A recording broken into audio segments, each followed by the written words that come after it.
वास्तव में वह ट्रिगर हवलदार की उंगली ने दबाया जरूर, लेकिन गोली समाज की नसों में भरे जहर ने चलाई।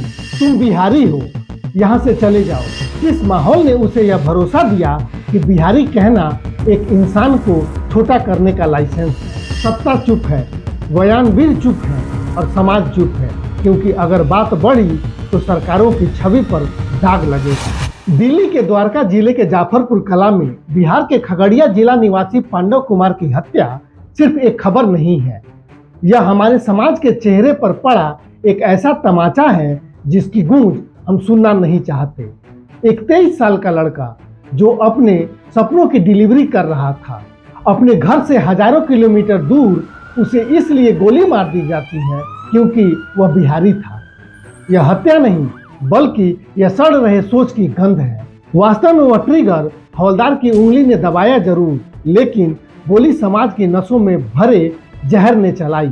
जरा सोचिए, कितनी आसानी से एक इंसान की पहचान को गाली बना दिया गया है। तुम बिहारी हो, यहाँ से चले जाओ। यह वाक्य अब सिर्फ अपमान नहीं रहा, यह हिंसा का प्रस्तावना बन चुका है। सवाल यह नहीं है कि हवलदार नीरज बरहाला ने गोली क्यों चलाई, सवाल यह है कि उसे यह कहने की हिम्मत कहां से मिली, किस माहौल ने उसे यह भरोसा दिया कि बिहारी कहना एक इंसान को छोटा करने का लाइसेंस है। और वो कोई गलती नहीं किया, बिना गलती को मारा गया है वो। याद कीजिए, अभी ज्यादा वक्त नहीं हुआ जब बिहार में चुनाव थे।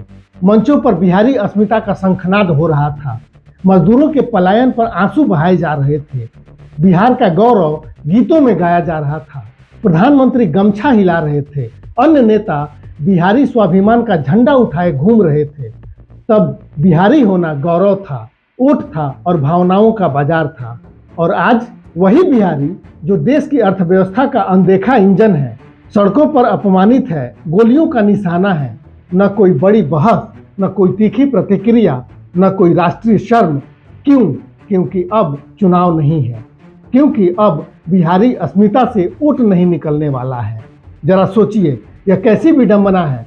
जब काम करवाना होता है तो बिहारी मजदूर चाहिए, जब शहर खड़ा करना है तो बिहारी हाथ चाहिए, लेकिन वही आदमी अपने अधिकार, सम्मान या अस्तित्व के साथ खड़ा होता है तो उसे बाहरी, घुसपैठिया या बिहारी कहकर धक्का दे दिया जाता है। यह सिर्फ पाखंड नहीं, यह संगठित सामाजिक दोगलापन है। और सबसे शर्मनाक यह सामूहिक सन्नाटा। सत्ता चुप है, बयानवीर चुप है और समाज चुप है, क्योंकि अगर बात बढ़ी तो सरकारों की छवि पर दाग लगेगा। क्योंकि अगर सवाल उठे तो जवाब देना पड़ेगा कि बिहारी गौरव सिर्फ भाषणों तक सीमित क्यों है। यह चुप्पी भी अपराध है, यह मौन भी गोली की तरह घातक है।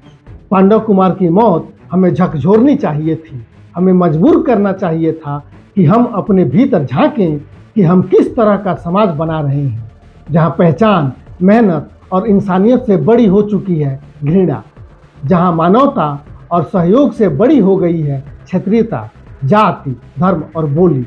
अगर अभी हमने चिंतन नहीं किया तो अगली गोली किसी और पांडव के लिए होगी, और अगली बार शायद हम सिर्फ खबर पढ़ेंगे, सिर हिलाएंगे और आगे बढ़ जाएंगे, क्योंकि हमें घटनाएं भूलकर सहज हो जाने की आदत बन चुकी है। नमस्कार, मैं हूं अमिताभ प्रसाद सिंह और आप देख रहे थे दिल्ली मेल।